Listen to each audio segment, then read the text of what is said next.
Le Deutéronome, chapitre 4. Maintenant, Israël, écoute les lois et les ordonnances que je vous enseigne. Mettez-les en pratique afin que vous viviez et que vous entriez en possession du pays que vous donne l'Éternel, le Dieu de vos pères. Vous n'ajouterez rien à ce que je vous prescris, et vous n'en retrancherez rien. Mais vous observerez les commandements de l'Éternel votre Dieu, tels que je vous les prescris. Vos yeux ont vu ce que l'Éternel a fait à l'occasion de Baal-Péor.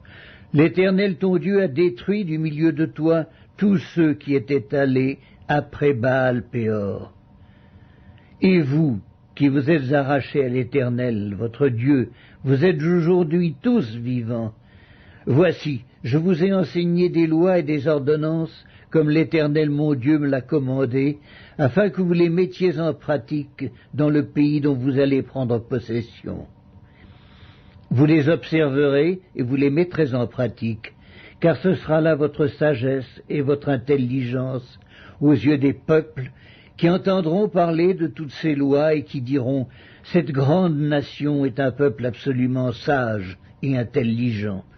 Quelle est en effet la grande nation qui est des dieux aussi proches que l'Éternel notre Dieu l'est de nous toutes les fois que nous l'invoquons? Et quelle est la grande nation qui est des lois et des ordonnances justes, comme toute cette loi que je vous présente aujourd'hui? Seulement, prends garde à toi et veille attentivement sur ton âme, tous les jours de ta vie, de peur que tu n'oublies les choses que tes yeux ont vues, et qu'elles ne sortent de ton cœur. Enseigne-les à tes enfants et aux enfants de tes enfants. Souviens-toi du jour où tu te présentas devant l'Éternel, ton Dieu, à Horeb, lorsque l'Éternel me dit « Assemble auprès de moi le peuple. Je veux leur faire entendre mes paroles, afin qu'ils apprennent à me craindre tout le temps qu'ils vivront sur la terre, et afin qu'ils les enseignent à leurs enfants. » Vous vous approchâtes et vous vous tîntes au pied de la montagne.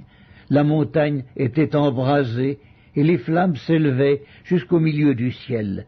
Il y avait des ténèbres, des nuées, de l'obscurité. Et l'Éternel vous parla du milieu du feu.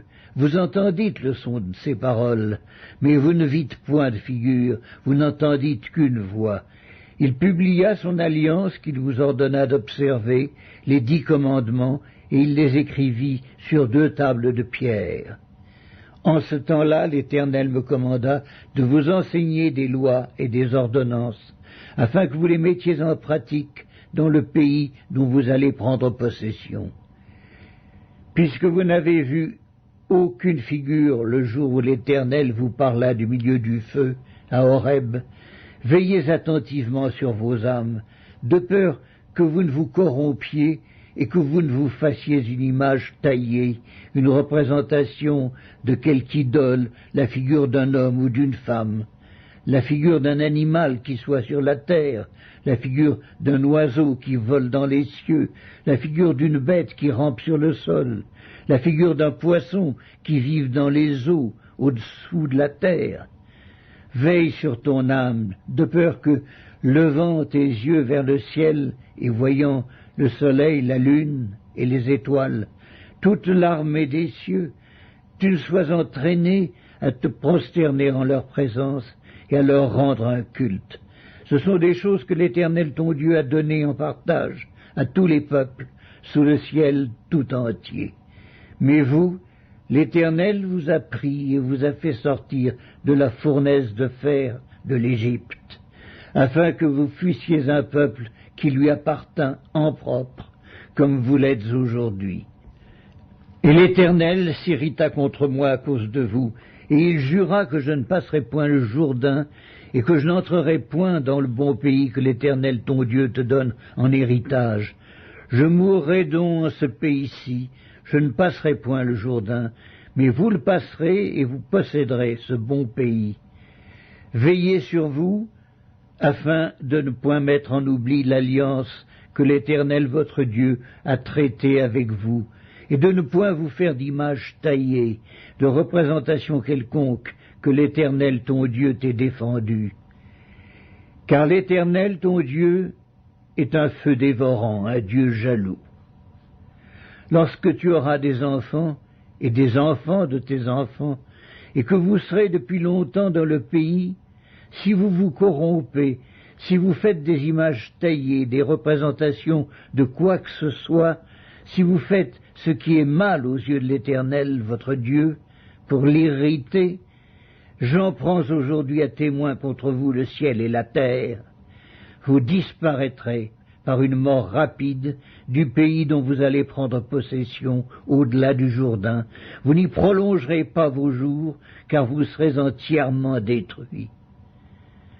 L'Éternel vous dispersera parmi les peuples, et vous ne resterez qu'un petit nombre au milieu des nations, où l'Éternel vous emmènera. Et là vous servirez des dieux, ouvrage des mains de l'homme, du bois et de la pierre, qui ne peuvent ni voir, ni entendre, ni manger, ni sentir. C'est de là aussi que tu chercheras l'Éternel ton Dieu, et que tu le trouveras si tu le cherches de tout ton cœur et de toute ton âme. Au sein de ta détresse, toutes ces choses t'arriveront. Alors, dans la suite des temps, tu retourneras à l'Éternel ton Dieu, et tu écouteras sa voix. Car l'Éternel ton Dieu est un Dieu de miséricorde, qui ne t'abandonnera point, et ne te détruira point. Il n'oubliera pas l'alliance de tes pères, qu'il leur a jurée. Interroge les temps anciens qui t'ont précédé depuis le jour où Dieu créa l'homme sur la terre et d'une extrémité du ciel à l'autre. Y eut-il jamais si grand événement, et a-t-on jamais ouï chose semblable? Fut-il jamais un peuple qui entendit la voix de Dieu parlant du milieu du feu, comme tu l'as entendu, et qui soit demeuré vivant? Fut-il jamais un Dieu qui essaya de venir prendre à lui une nation du milieu d'une nation, par des épreuves, des signes, des miracles et des combats, à main forte et à bras étendus, et avec des prodiges de terreur, comme l'a fait pour vous l'Éternel votre Dieu, en Égypte et sous vos yeux? Tu as été rendu témoin de ces choses, afin que tu reconnusses que l'Éternel est Dieu, qu'il n'y en a point d'autre. Du ciel, il t'a fait entendre sa voix pour t'instruire, et sur la terre il t'a fait voir son grand feu, et tu as entendu ses paroles du milieu du feu. Il a aimé tes pères, et il a choisi leur postérité après eux. Il t'a fait lui-même sortir d'Égypte par sa grande puissance. Il a chassé devant toi des nations supérieures en nombre et en force, pour te faire entrer dans leur pays, pour t'en donner la possession, comme tu le vois aujourd'hui. Sache donc en ce jour et retiens dans ton cœur que l'Éternel est Dieu, en haut dans le ciel et en bas sur la terre, et qu'il n'y en a point d'autre. Et observe ces lois et ces commandements que je te prescris aujourd'hui, afin que tu sois heureux, toi, tes enfants après toi, et que tu prolonges désormais tes jours dans le pays que l'Éternel ton Dieu te donne. Alors Moïse choisit 3 villes de l'autre côté du Jourdain, à l'Orient, afin qu'elles servissent de refuge aux meurtriers qui auraient involontairement tué son prochain, sans avoir été auparavant son ennemi, et afin qu'il pût sauver sa vie en s'enfuyant dans l'une de ces villes. C'était Beth-ser dans le désert, dans la plaine chez les Rubénites, Ramoth en Galaad chez les Gadites, et Golan en Basan chez les Manassites. C'est ici la loi que présenta Moïse aux enfants d'Israël. Voici les préceptes, les lois et les ordonnances que Moïse prescrivit aux enfants d'Israël après leur sortie d'Égypte. C'était de l'autre côté du Jourdain, dans la vallée, vis-à-vis de Beth-péor, au pays de Sion, roi des Amoréens, qui habitait à Hesbon, et qui fut battu par Moïse et les enfants d'Israël après leur sortie d'Égypte. Ils s'emparèrent de son pays et de celui d'Og, roi de Basan. Ces 2 rois des Amoréens étaient de l'autre côté du Jourdain, à l'Orient. Leur territoire s'étendait depuis Aroër, sur les bords du torrent de l'Arnon, jusqu'à la montagne de Sion, qui est l'Hermon. Et il embrassait toute la plaine de l'autre côté du Jourdain, à l'Orient, jusqu'à la mer de la plaine, au pied du Pisga. Le Deutéronome, chapitre 5. Moïse convoqua tout Israël et leur dit, « Écoute, Israël, les lois et les ordonnances que je vous fais entendre aujourd'hui. Apprenez-les et mettez-les soigneusement en pratique. L'Éternel notre Dieu a traité avec nous une alliance à Horeb. Ce n'est point avec nos pères que l'Éternel a traité cette alliance, c'est avec nous qui sommes ici aujourd'hui, tous vivants. L'Éternel vous parla face à face sur la montagne du milieu du feu. Je me tins alors entre l'Éternel et vous pour vous annoncer la parole de l'Éternel, car vous aviez peur du feu et vous ne montâtes point sur la montagne. Il dit, je suis l'Éternel ton Dieu qui t'ai fait sortir du pays d'Égypte, de la maison de servitude. Tu n'auras point d'autre Dieu devant ma face. Tu ne te feras point d'image taillée, de représentation quelconque des choses qui sont en haut dans les cieux, et qui sont en bas sur la terre, et qui sont dans les eaux plus bas que la terre. Tu ne te prosterneras point devant elles, et tu ne les serviras point. Car moi, l'Éternel ton Dieu, je suis un Dieu jaloux, qui punit l'iniquité des pères sur les enfants, jusqu'à la 3e et à la 4e génération de ceux qui me haïssent, et qui fait miséricorde jusqu'en 1000 générations à ceux qui m'aiment et qui gardent mes commandements. Tu ne prendras point le nom de l'Éternel ton Dieu en vain, car l'Éternel ne laissera point impuni celui qui prendra son nom en vain. Observe le jour du repos pour te sanctifier, comme l'Éternel ton Dieu te l'a ordonné. Tu travailleras 6 jours et tu feras tout ton ouvrage. Mais le 7e jour est le jour du repos de l'Éternel ton Dieu. Tu ne feras aucun ouvrage, ni toi, ni ton fils, ni ta fille, ni ton serviteur, ni ta servante, ni ton bœuf, ni ton âne, ni aucune de tes bêtes, ni l'étranger qui est dans tes portes, afin que ton serviteur et ta servante se reposent comme toi. Tu te souviendras que tu as été esclave au pays d'Égypte, et que l'Éternel ton Dieu t'en a fait sortir à main forte et à bras étendus. C'est pourquoi l'Éternel ton Dieu t'a ordonné d'observer le jour du repos. Honore ton père et ta mère comme l'Éternel ton Dieu te l'a ordonné, afin que tes jours se prolongent et que tu sois heureux dans le pays que l'Éternel ton Dieu te donne. Tu ne tueras point, tu ne commettras point d'adultère, tu ne déroberas point, tu ne porteras point de faux témoignages contre ton prochain. Tu ne convoiteras point la femme de ton prochain, tu ne désireras pas la maison de ton prochain, ni son champ, ni son serviteur, ni sa servante, ni son bœuf, ni son âne, ni aucune chose qui appartienne à ton prochain. Telles sont les paroles que prononça l'Éternel à haute voix sur la montagne du milieu du feu, des nuées et de l'obscurité, et qu'il adressa à toute votre assemblée sans rien ajouter. Il les écrivit sur 2 tables de pierre qu'il me donna. Lorsque vous eûtes entendu la voix du milieu des ténèbres, et tandis que la montagne était tout en feu, vos chefs de tribus et vos anciens s'approchèrent tous de moi. Et vous dites, « Voici, l'Éternel notre Dieu nous a montré sa gloire et sa grandeur, et nous avons entendu sa voix du milieu du feu. Aujourd'hui nous avons vu que Dieu a parlé à des hommes et qu'ils sont demeurés vivants. Et maintenant, pourquoi mourrions-nous? Car ce grand feu nous dévorera. Si nous continuons à entendre la voix de l'Éternel, notre Dieu, nous mourrons. Quel est l'homme, en effet, qui ait jamais entendu comme nous la voix du Dieu vivant parlant du milieu du feu et qui soit demeuré vivant? Approche-toi et écoute tout ce que dira l'Éternel notre Dieu. Tu nous rapporteras toi-même tout ce que tu diras l'Éternel notre Dieu. Nous l'écouterons et nous le ferons. L'Éternel entendit les paroles que vous m'adressâtes, et l'Éternel me dit, « J'ai entendu les paroles que ce peuple t'a adressées, tout ce qu'ils ont dit est bien. Oh, s'ils avaient toujours ce même cœur pour me craindre, et pour observer tous mes commandements, afin qu'ils fussent heureux à jamais, eux et leurs enfants. Va, dis-leur, retournez dans vos tentes. Mais toi, reste ici avec moi, et je te dirai tous les commandements, les lois et les ordonnances que tu leur enseigneras, afin qu'ils les mettent en pratique dans le pays dont je leur donne la possession. Vous ferez avec soin ce que l'Éternel votre Dieu vous a ordonné. Vous ne vous en détournerez ni à droite ni à gauche.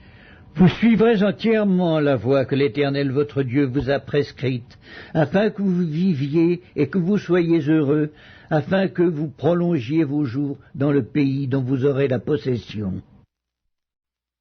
Le Deutéronome, chapitre 6. Voici les commandements, les lois et les ordonnances que l'Éternel votre Dieu a commandé de vous enseigner, afin que vous les mettiez en pratique dans le pays dont vous allez prendre possession, afin que tu craignes l'Éternel ton Dieu en observant tous les jours de ta vie, toi, ton fils et le fils de ton fils, toutes ces lois et tous ces commandements que je te prescris, et afin que tes jours soient prolongés. Tu les écouteras donc, Israël, et tu auras soin de les mettre en pratique, afin que tu sois heureux et que vous multipliez beaucoup, comme te l'a dit l'Éternel, le Dieu de tes pères, en te promettant un pays où coule le lait et le miel. Écoute, Israël, l'Éternel notre Dieu est le seul Éternel. Tu aimeras l'Éternel ton Dieu de tout ton cœur, de toute ton âme et de toute ta force. Et ces commandements que je te donne aujourd'hui seront dans ton cœur. Tu les inculqueras à tes enfants et tu en parleras quand tu seras dans ta maison, quand tu iras en voyage, quand tu te coucheras et quand tu te lèveras.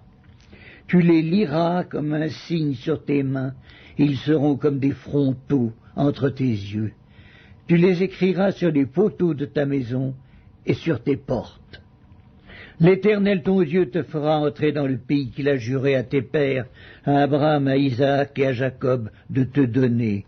Tu posséderas de grandes et bonnes villes que tu n'as point bâties, des maisons qui sont pleines de toutes sortes de biens et que tu n'as point remplies, des citernes creusées que tu n'as point creusées, des vignes et des oliviers que tu n'as point plantés. Lorsque tu mangeras et te rassasieras, garde-toi d'oublier l'Éternel qui t'a fait sortir du pays d'Égypte, de la maison de servitude. Tu craindras l'Éternel ton Dieu, tu le serviras et tu jureras par son nom. Vous n'irez point après d'autres dieux d'entre les dieux des peuples qui sont autour de vous, car l'Éternel ton Dieu est un Dieu jaloux au milieu de toi. La colère de l'Éternel ton Dieu s'enflammerait contre toi, et il t'exterminerait de dessus la terre. Vous ne tenterez point l'Éternel votre Dieu, comme vous l'avez tenté à Massa, mais vous observerez les commandements de l'Éternel votre Dieu, ses ordonnances et ses lois qu'il vous a prescrites. Tu feras ce qui est droit et ce qui est bien aux yeux de l'Éternel, afin que tu sois heureux, et que tu entres en possession du bon pays que l'Éternel a juré à tes pères de te donner, après qu'il aura chassé tous tes ennemis devant toi, comme l'Éternel l'a dit. Lorsque ton fils te demandera un jour que signifient ces préceptes, ces lois et ces ordonnances que l'Éternel notre Dieu nous a prescrits, tu diras à ton fils: nous étions esclaves de Pharaon en Égypte, et l'Éternel nous a fait sortir de l'Égypte par sa main puissante. L'Éternel a opéré sous nos yeux des miracles et des prodiges, grands et désastreux, contre l'Égypte, contre Pharaon et contre toute sa maison. Il nous a fait sortir de là pour nous amener dans le pays qu'il avait juré à nos pères de nous donner.